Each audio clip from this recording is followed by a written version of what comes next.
Alright, Bonehonks, this video is all about zoning, projectile game, keep away, how you can do it in Mortal Kombat 1. This is my preferred playstyle, and I really like it because it hints at a couple things. First is untraditional combos, which I'm going to go into, and setups, and also sometimes it can hit an emotional thing with people. They just get very upset at this particular playstyle, and that causes them to play erratically, and you can kind of use that to your advantage.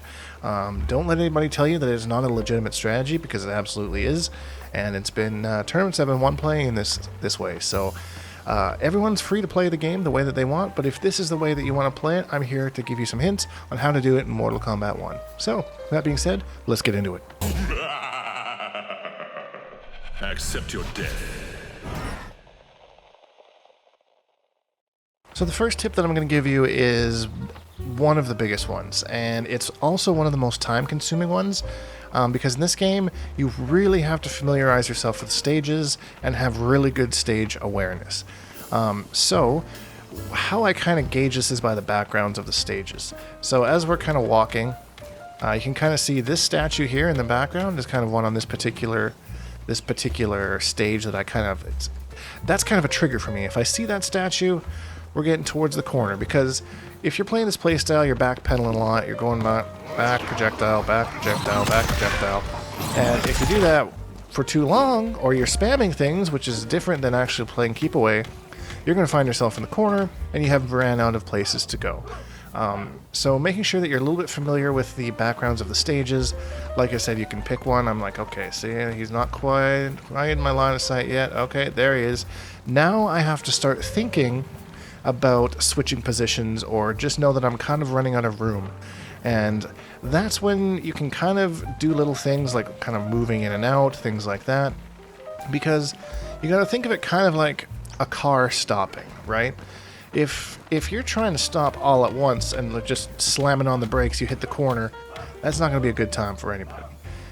If you can kind of slowly ease your way back and then try and find your way out of that situation, just slowly let off the gas, let your engine brake kick in, whatever. I'm not a big car dude, but that's probably a good analogy, I would say. So you have a little bit more control, and you can deal with the situation a little bit better. Because the idea is once you get kind of close to the corner, you want to somehow figure out ways to reverse position and start moving back the other way so you get more screen presence that way. So that is an option as well. So yeah, that is just the super duper most important part that I would say. Familiarize yourself with the stages. Try and have some sort of a trigger for yourself so that you're like, okay, I see this. You know, I'm reiterating everything a little bit, but I want to make sure it's an important part of it. So otherwise you're just going to keep finding yourself in the corner over and over again. So start to deal with that problem before you actually get there. And that's another thing that I like about this playstyle. So there's just so many different things that you're packing on top of each other. You really need to have a good, solid knowledge of fighting games to make this type of strategy work, especially in Mortal Kombat 1, where zoning isn't that strong. I put these two characters on the screen right now because they're basically the only two keep-away characters. There are characters that can certainly do it, but these characters seem to be far and away the most proficient characters at it. So, at least from my experience anyway. Someone may prove me wrong at some point, but for now, I'm sticking to it. The next thing, and another really important thing, is understanding frame data, because this is going to, kind of what I was mentioning earlier about untraditional combos, this is kind of how you're going to trigger that. So let's take Quan Chi's just regular skull projectile, right? At full screen, it's plus 10. That's 12 frames. So they can technically duck the high, but if they try and move backwards or stand or do any sort of move at all, that's hitting them. So that links into this, but you also need to understand the consequences of that just straight missing. I've gone over that move before. This isn't really a Quan Chi tutorial. I'm just using him because he's who I use. So yeah, so say you do something like that, then they duck. That's when you're kind of going to go into different moves. But you have to know the startup of them, like that's 17 frames, as opposed to that being 12. That's quicker, that can whiff, that's slower, that's a mid. So things like that. And understanding the frame data will really kind of help you put things together. Like, for example, we have this move here, plus 18 on block. full screen. That's a 15 frame startup. So this will combo into that. It's not a traditional combo because they're blocking, but it's a sequence of events that they're kind of forced to hold. Alright? So that's kind of how you're going to put together your offense. Something like that. Plus 18 again. Use your plus 18 to go into your mid kick because you know that it's 18 and that's 17 frame startup. They try to do anything to get smoked. And it's important to know this type of frame data at different places on the screen because even though this is plus 18 there, it's going to be different when you're right here at plus 6. So you don't have much advantage. You can't get away with those same shenanigans. So finding ways to get this stuff going is really, really good. And knowing the frame data and knowing how to link it all together is going to make it really frustrating to fight you as a character. So know your frame data, go through it. If you don't know frame data, I'll put a little card up here. It's basically like it's a beginner's playlist for Mortal Kombat 1. Everything about frame data and everything is in there, so you can start there. And I think I do a pretty good job of explaining it, but I'm always open to answering questions if you have them. So moving on. The next tip I have is understanding hit animations and knockback, because this is going to make a huge difference, especially if you're running into that space where you're running out of space to get to the corner. If you have moves that will hit away, then far and away, you want to make sure that you know those and that you are ending with those. And a lot of people that I see make this mistake, they go for whatever has the maximum amount of damage they can get, which is okay, I guess. But you got to remember that even if you're sacrificing damage to put yourself in a more advantageous position, you're going to make up that damage through other means anyways. So if you're playing right. So an example of this is Quan Chi's combo. We could do something like this. Boom, boom. Want you in my room. Unsplat. Now, Sector is at kind of start distance from me. I suppose that's okay. That's not right in my face. But I would prefer if she was on the other side of the screen. So we're going to change the combo. Now look at all that space that we've got, you know? And didn't even sacrifice any damage in that particular scenario. But yeah, and we can get into our zoning here. And kind of make our combos up as we kind of go. And you know, your sequences and all that kind of stuff. So yeah, understanding knockback animations, hitback animations, same idea like I was saying on block. So if you have this move, look at the pushback on that. That's kind of crazy. So that would be a good way to create some distance to get another thing going. So Quan Chi, a lot of the time what he wants to do is move in and hit really good with his back 3. So if I'm trying to play the spacing game and they're starting to get close, I can throw this out. That creates more space for me to kind of play this game again. And maybe... I whiffed it. Oh, don't do that. Or you can. That second hit has a lot of range on it. I wouldn't count on whiffing moves, though. Not a good idea. That's, again, knowing your hit animations and your ranges. I mean, to be fair, if you're Quan Chi, you have a move where you can just push them to the other side of the screen.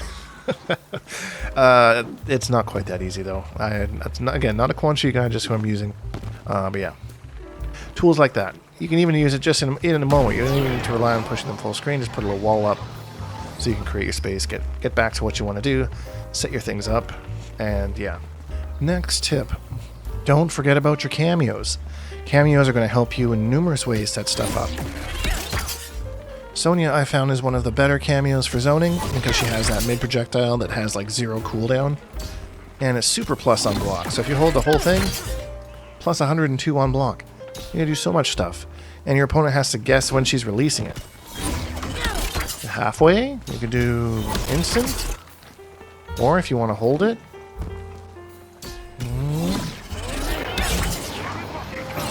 that allowed me to get that whole sequence just because one projectile, look, she's already back. So yeah, again, make sure that the cameo you're picking is relevant to your game plan. I'll show you another one here that's quite good for that.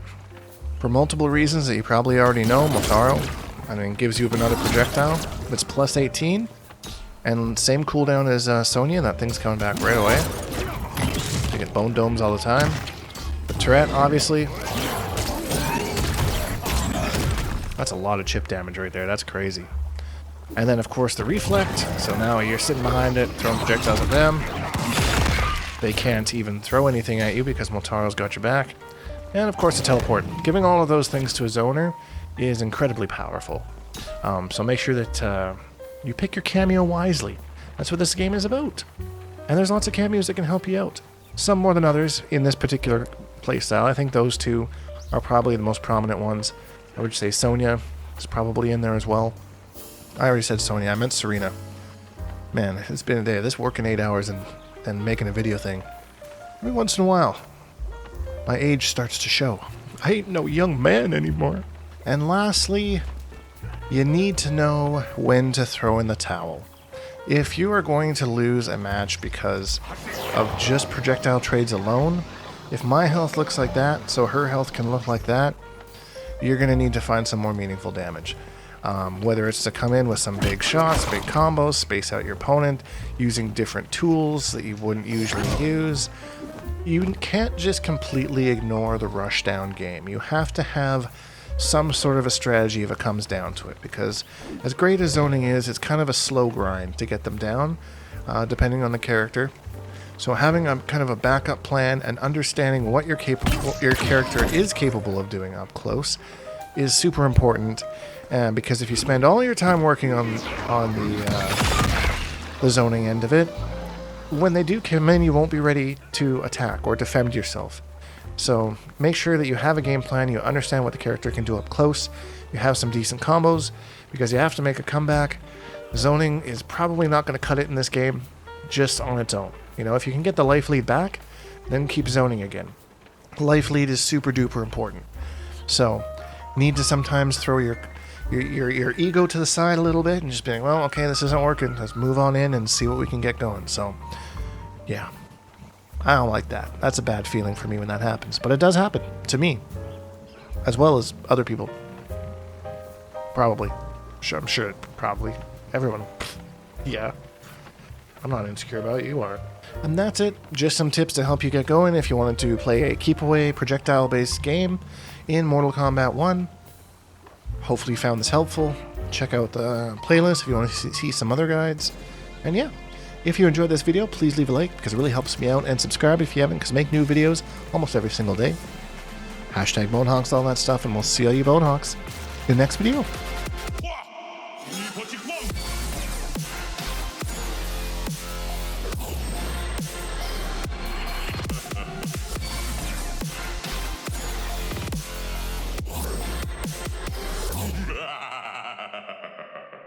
Accept your death.